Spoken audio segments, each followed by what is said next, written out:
Deux Rois, chapitre 19.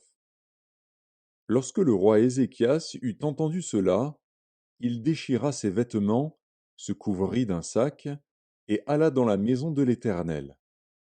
Il envoya Éliakim, chef de la maison du roi, Shebna, le secrétaire, et les plus anciens des sacrificateurs, couverts de sacs, vers Ésaïe, le prophète, fils d'Amoz. Et ils lui dirent, Ainsi parle Ézéchias. Ce jour est un jour d'angoisse, de châtiment et d'opprobre, car les enfants sont près de sortir du sein maternel, et il n'y a point de force pour l'enfantement.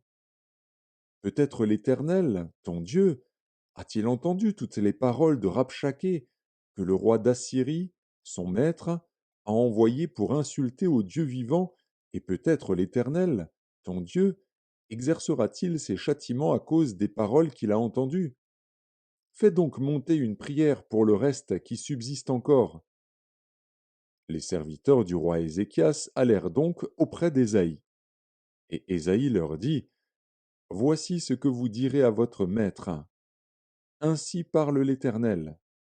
Ne t'effraie point des paroles que tu as entendues et par lesquelles m'ont outragé les serviteurs du roi d'Assyrie. Je vais mettre en lui un esprit tel que, sur une nouvelle qu'il recevra, il retournera dans son pays, et je le ferai tomber par l'épée dans son pays.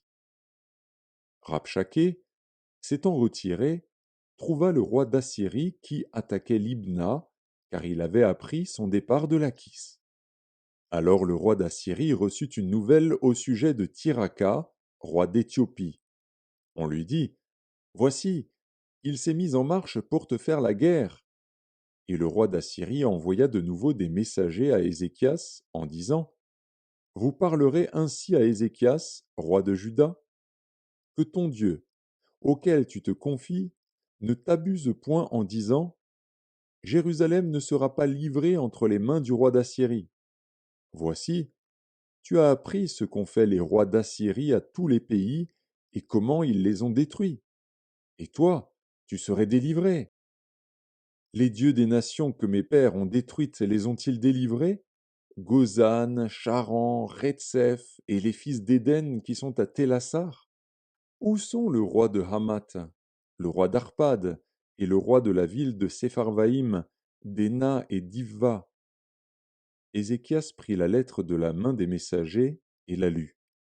Puis il monta à la maison de l'Éternel et la déploya devant l'Éternel, à qui il adressa cette prière. Éternel, Dieu d'Israël, assis sur les chérubins, c'est toi qui es le seul Dieu de tous les royaumes de la terre. C'est toi qui as fait les cieux et la terre. Éternel, incline ton oreille et écoute. Éternel, ouvre tes yeux et regarde. Entends les paroles de Sanchérib, qui a envoyé Rabshaké pour insulter le Dieu vivant. Il est vrai, ô Éternel, que les rois d'Assyrie ont détruit les nations et ravagé leur pays, et qu'ils ont jeté leurs dieux dans le feu.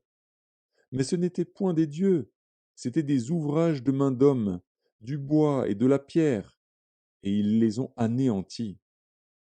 Maintenant, Éternel, notre Dieu, délivre-nous de la main de Sanchérib, et que tous les royaumes de la terre sachent que toi seul es Dieu, ô Éternel. Alors Ésaïe, fils d'Amoz, envoya dire à Ézéchias, Ainsi parle l'Éternel, le Dieu d'Israël. J'ai entendu la prière que tu m'as adressée au sujet de Sanchérib, roi d'Assyrie. Voici la parole que l'Éternel a prononcée contre lui. Elle te méprise, elle se moque de toi, la Vierge, fille de Sion. Elle hoche la tête après toi, la fille de Jérusalem. Qui as-tu insulté et outragé? Contre qui as-tu élevé la voix? Tu as porté tes yeux en haut sur le sein d'Israël. Par tes messagers tu as insulté le Seigneur, et tu as dit, Avec la multitude de mes chars, j'ai gravi le sommet des montagnes, les extrémités du Liban. Je couperai les plus élevés de ses cèdres, les plus beaux de ses cyprès, et j'atteindrai sa dernière cime, sa forêt semblable à un verger. J'ai creusé et j'ai bu des eaux étrangères, et je tarirai avec la plante de mes pieds tous les fleuves de l'Égypte. N'as-tu pas appris que j'ai préparé ces choses de loin, et que je les ai résolues dès les temps anciens? Maintenant j'ai permis qu'elles s'accomplissent, et que tu réduises des villes fortes en monceaux de ruines. Leurs habitants sont impuissants, épouvantés et confus. Ils sont comme l'herbe des champs et la tendre verdure, comme le gazon des toits et le blé qui sèche avant la formation de sa tige. Mais je sais quand tu t'assieds, quand tu sors et quand tu entres, et quand tu es furieux contre moi. Parce que tu es furieux contre moi, et que ton arrogance est montée à mes oreilles, je mettrai ma bouche à tes narines et mon mors entre tes lèvres, et je te ferai retourner par le chemin par lequel tu es venu. Que ceci soit un signe pour toi. On a mangé une année le produit du grain tombé, et une seconde année ce qui croît de soi-même. Mais la troisième année, vous sèmerez, vous moissonnerez, vous planterez des vignes, et vous en mangerez le fruit.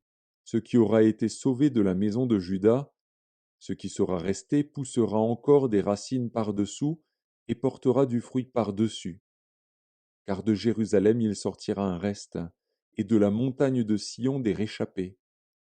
Voilà ce que fera le zèle de l'Éternel des armées. C'est pourquoi ainsi parle l'Éternel sur le roi d'Assyrie. Il n'entrera point dans cette ville, il n'y lancera point de trait, il ne lui présentera point de bouclier, et il n'élèvera point de retranchement contre elle. Il s'en retournera par le chemin par lequel il est venu, et il n'entrera point dans cette ville, dit l'Éternel.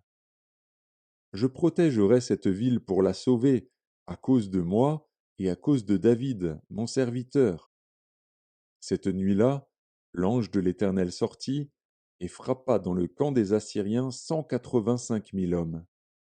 Et quand on se leva le matin, voici, c'étaient tous des corps morts.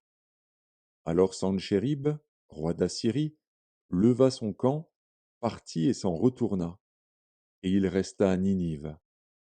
Or, comme il était prosterné dans la maison de Nisroch, son dieu, Adramélec et Charetser, ses fils, le frappèrent avec l'épée et s'enfuirent au pays d'Ararat.